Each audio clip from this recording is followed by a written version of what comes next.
السلام عليكم ورحمة الله وبركاته. ازيكم عاملين ايه؟ يا رب تكونوا بخير دايما. وادي الشكل النهائي للكوكيز. شفتوا شكله حلو قوي، طعمه جميل جدا.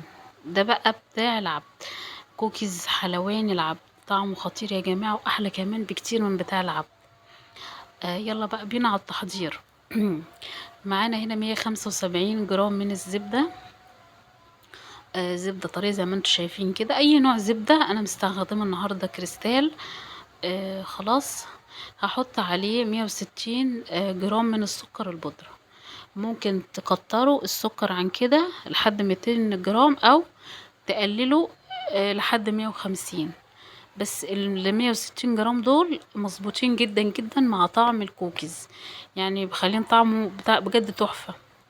خلاص، طبعا هنبتدي ان احنا نضربهم بالمضرب كده لحد ما يبقوا كريمة. طبعا كان عندي زبدة يعني فيها كده، كانت في التلاجة فجامدة شوية في التعامل معاها، بس بعد كده فكت معايا، قعدت اضرب فيها لحد ما فكت واحولها الكريمة. سكر بودرة 160 جرام و175 جرام من الزبدة. خلاص. بعد كده بقى هنزل ببيضة واحدة وفانيليا، بيضة معاها فانيليا. وهضربها لحد ما تختفي برضو. مقاديره سهلة وموجودة في كل بيت، يعني انت ممكن الحاجة الوحيدة اللي تجيبيها لو ما عندكيش هي الزبدة. وهضرب كده لحد البيضة زي ما قلت لكم ما تختفي. هحط نص للزيت، دول 70 ملي من الزيت، حطيت نصه. وبعدين اضرب، وبعدين ارجع احط النص التاني. وهضرب برضو لحد ما شكله بقى عامل زي الكريمة كده السايلة شوية، او الكريم شانتيه السايل حبة.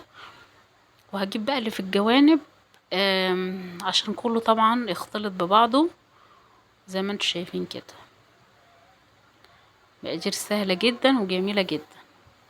اديني ضربت كله بقى وخدت الجوانب وكله عشان كله يتضرب. طبعا هنا الدقيق جبت نص من الدقيق الاول عشان اشوف، دول 300 جرام من الدقيق. حطيت نص الاول ال 300 جرام، قلت اشوف الاول عشان طبعا الدقيق دلوقتي يعني ممكن دقيق تلاقيه مثلا ينشف العجينة، ودقيق مثلا ما يشربش السوائل، بتبقى مشكلة. فانا حطيت نصه، وبعدين حطيت 30 جرام من الكاكاو، و22 جرام من كيس الكيس اللي هو بتاع اللبن البودرة. يعني انتوا هتجيبوا كيس اللبن البودرة ده تحطيه كله. حسيت ان العجينة سايحة بعد ما قلبت المكونات، فابتديت ان انا الجزء التاني من الدقيق اللي هو 150 ابتديت احطه بالتدريج. يعني هي خدت في المجمل 300 جرام من الدقيق. خلاص، ممكن يزيد شوية او يقل برضو شوية على حسب نوعية الدقيق، لان الدقيق دلوقتي مش مظبوط. مش عارفة، في دقيق يشرب السوائل ودقيق بيطرد السوائل.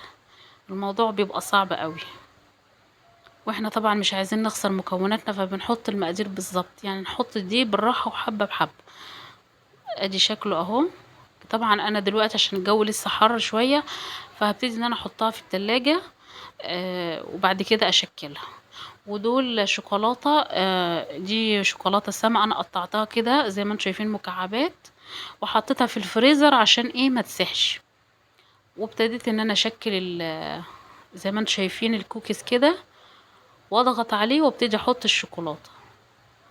طبعا يعني ده هيخش على درجة حرارة 180 درجة مئوية، وهيقعد بتاع تلت ساعة او ربع ساعة في الفرن على حسب فرنك. بس وخلاص على كده، يعني الموضوع سهل جدا. انا بعمل واحدة تانية اهو، بكور واضغط. ولو ضغطتوا بالشوكولاتة تكوروها وترجعوا تحطوا الشوكولاتة وتضغطوا بالشوكولاتة، يكون ايه افضل عشان ما يشققش منكم. اهو زي ما انتم شايفين، موضوع سهل بسيط وطعمه حلو قوي يا جماعة. هيعجبكم ان شاء الله، جربوه بالطريقة دي وان شاء الله يعجبكم. وادي شكله النهائي بعد ما تشكل، وادي الشكل النهائي بتاعه لما خرج من الفرن. يا رب الوصفة بقى تكون عجبتكم. ما تنسوش تشتركوا في القناة للي ما اشتركش، وما تنسوش اللايك.